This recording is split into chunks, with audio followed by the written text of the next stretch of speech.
መጽሐፈ ነህምያ ምዕራፍ 3 የቅጥሩ ሠራተኞች። ሊቀ ካህናቱ ኤልያሴብና ወንድሞቹ ካህናት ለሥራ ተነሱ። የበጎች በር የተባለውንም እንደገና ሠሩ፣ ቀደሱት፣ መዝጊያዎቹንም በየቦታቸው ላይ አቆሙ። 100 ማማ እስከሚባለው ግንብና ሐናንኤል ማማ ተብሎ እስከሚጠራው ድረስ ሠርተው ቀደሱት። ቀጥሎ ያለውንም የኢያሪኮ ሰዎች ሠሩ። እነርሱ ከሠሩት ቀጥሎ ደግሞ የአምሪ ልጅ ዘኩር ሠራ። የዓሣ በሩን የአስናዓ ልጆች ሠሩ። እነርሱም ምሰሶቹን አቁመው መዝጊያዎቹን፣ መቆርቆሪያዎቹንና መወርወሪያዎቹን በየቦታቸው አኖሩ። የአቆስ ልጅ የኦርዮ ልጅ ሜሬሞት ከዚያ ቀጥሎ ያለውን ክፍል መልሶ ሠራ። ከእርሱ ቀጥሎ ያለውን የሜሴዜቤል ልጅ የበራኪያ ልጅ ሜሱላም መልሶ ሠራ። ከእርሱ ቀጥሎ ያለውን የባና ልጅ ሳዶቅ መልሶ ሠራ። የሚቀጥለውን ክፍል የቴቁዋ ሰዎች መልሰው ሠሩ። መኳንንቶቻቸው ግን በተቆጣጣሪ አሰሪዎቻቸው ስር ሆነው በሥራው መጠመድ አልፈለጉም። አሮጌውን በር የፋሲያ ልጅ ዮዳሄና የበሶዲያ ልጅ ሜሱላም መልሰው ሠሩ። እነርሱም ምሰሶዎቹን አቁመው መዝጊያዎቹን፣ ማያያዣዎቹንና መወርወሪያዎቹን በየቦታቸው አኖሩ። ከእነርሱም ቀጥሎ የእድሳቱ ሥራ የተከናወነው በኤፍራጥስ ማዶ በሚገኘው አገረ ገዥ ሥልጣን ስር ባሉት በገባዖንና በምጽጳ ሰዎች በገባዖናዊ በመልጥያና በሜሮኖታዊ በያዶን ነበር። ከወርቅ አንጥረኞቹ አንዱ የሆነው የሐራያ ልጅ ኡዚኤል የሚቀጥለውን ክፍል ሠራ። ከሽቱ ቀማሚዎች አንዱ የሆነው አናንያ ደግሞ ከዚያ ቀጥሎ ያለውን መልሶ ሠራ። እነርሱም ሰፊው ቅጥር ተብሎ እስከሚጠራው ድረስ ኢየሩሳሌምን መልሰው ሠሩ። ከዚያም የሚቀጥለውን ክፍል የኢየሩሳሌም አውራጃ እኩሌታ ገዥ የሆነው የኦር ልጅ ረፋያ መልሶ ሠራ።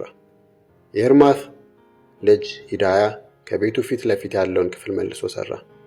የሰበንያ ልጅ ሐጡስ ደግሞ ከእርሱ ቀጥሎ ያለውን መልሶ ሠራ። የካሪም ልጅ መልኪያና የፋት ሞዓብ ልጅ አሱብ ሌላውን ክፍልና የቶን ግንብ ተብሎ የሚጠራውን መልሰው ሠሩ። የኢየሩሳሌም አውራጃ እኩሌታ ገዥ የሆነው የአሎኤስ ልጅ ሰሎም ከሴት ልጆቹ ጋር በመሆን ቀጥሎ ያለውን ክፍል መልሶ ሠራ። የሸለቆ በር ተብሎ የሚጠራውን የአኖንና የዛኖ ነዋሪዎች አደሱት፣ መልሰው ሠሩት። ከሠሩትም በኋላ መዝጊያዎቹን በየቦታቸው አኖሩ፣ መወርወሪያዎቹንና መቀርቀሪያዎቹንም አበጁ። እንዲሁም የቆሻሻ መጣያ በር ተብሎ እስከሚጠራው ድረስ ያለውን 1000 ክንድ ቅጥር መልሰው ሠሩ። የቆሻሻ መጣያ በር ተብሎ የሚጠራው የቤት አካሪም አውራጃ ገዥ የሆነው የሬካብ ልጅ መልኪያ መልሶ ሠራ። መልሶ ከሠራ በኋላም መዝጊያዎቹን፣ መቀርቀሪያዎቹንና መወርወሪያዎችን በየቦታቸው አኖረ። የምጽጳ አውራጃ የኮሎዜ ልጅ ሰሎም የምንጭ በር ተብሎ የሚጠራውን መልሶ ሠራ። መልሶ ከሠራም በኋላ ከድኖ መዝጊያዎቹን በየቦታቸው አኖረ፣ መወርወሪያዎቹንና መቀርቀሪያዎቹንም አበጀ።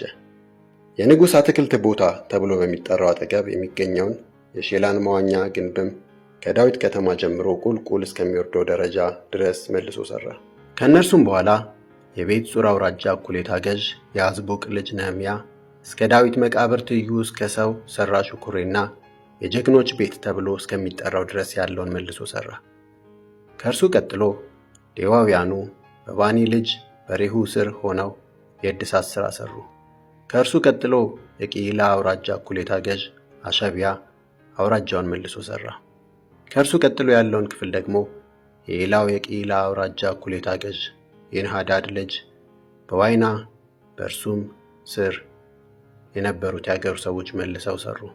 ከእርሱም ቀጥሎ ወደ ጦር መሳሪያ ግምጃ ቤት በሚያወጣውና እስከ ማዕዘኑ በሚደርሰው ትይዩ ያለውን ሌላ ክፍል የምጽጳ ገዥ የኢያሱ ልጅ የዘር መልሶ ሠራ። ከእርሱም ቀጥሎ የዘባይ ልጅ ባሮክ ከማዕዘኑ ጀምሮ እስከ ሊቀ ካህኑ እስከ ኤልያሴብ ቤት መግቢያ ያለውን ሌላ ክፍል በትጋት መልሶ ሠራ። ከእርሱ ቀጥሎ ከኤልያሴብ ቤት መግቢያ ጀምሮ እስከ መጨረሻው ያለውን ሌላ ክፍል የአቆስ ልጅ የኦርዮ ልጅ ሜሬሞት መልሶ ሠራ። ከእርሱም ቀጥሎ ያለውን ክፍል ከአካባቢው የመጡት ካህናት መልሰው ሠሩ። ከእነርሱ ቀጥሎ ብንያምና አሱብ ከቤታቸው ፊት ለፊት ያለውን መልሰው ሠሩ። ከእነርሱም ቀጥሎ የአናንያ ልጅ የሜስያ ልጅ አዛርያስ በቤቱ አጠገብ ያለውን መልሶ ሠራ። ከእርሱም ቀጥሎ ከአዛርያስ ቤት ጀምሮ እስከ ማዕዘኑም ጫፍ ያለውን ሌላውን ክፍል የናዳድ ልጅ ቤንዊ መልሶ ሠራ። የሆዛይ ልጅ ፋላል ከቅጥሩ ማዕዘን ትይዩና በዘብ መጠበቂያው አደባባይ አጠገብ ካለው ከላይኛው ቤተ መንግሥት መጠበቂያ ግንብ ጀምሮ ያለውን መልሶ ሠራ። ከእርሱም ቀጥሎ የፋሮስ ልጅ ፈዳያና በኦፌል ኮረብታ ላይ የሚኖሩት የቤተ መቅደሱ አገልጋዮች የውሃ በር ተብሎ ከሚጠራው ትይዩ ጀምሮ በስተ ምስራቅ እስከሚገኘው ግንብ ድረስ መልሰው ሠሩ። ከእነርሱ ቀጥሎ የቴቁዋ ሰዎች ከታላቁ ግንብ ትይዩ ጀምሮ እስከ ኦፌል ቅጥር ድረስ ያለውን ሌላ ክፍል መልሰው ሠሩ። የፈረስ በር ተብሎ ከሚጠራው በላይ ያለውን ደግሞ ካህናቱ እያንዳንዳቸው በየመኖሪያ ቤታቸው ትይዩ ያለውን መልሰው ሠሩ። እነርሱም ቀጥሎ የኢሜር ልጅ ሳዶቅ በቤቱ ትይዩ ያለውን መልሶ ሠራ። ከእርሱ ቀጥሎ ያለውን የምስራቅ በር ጠባቂ የሆነው የሴኬንያ ልጅ ሸማያ መልሶ ሠራ።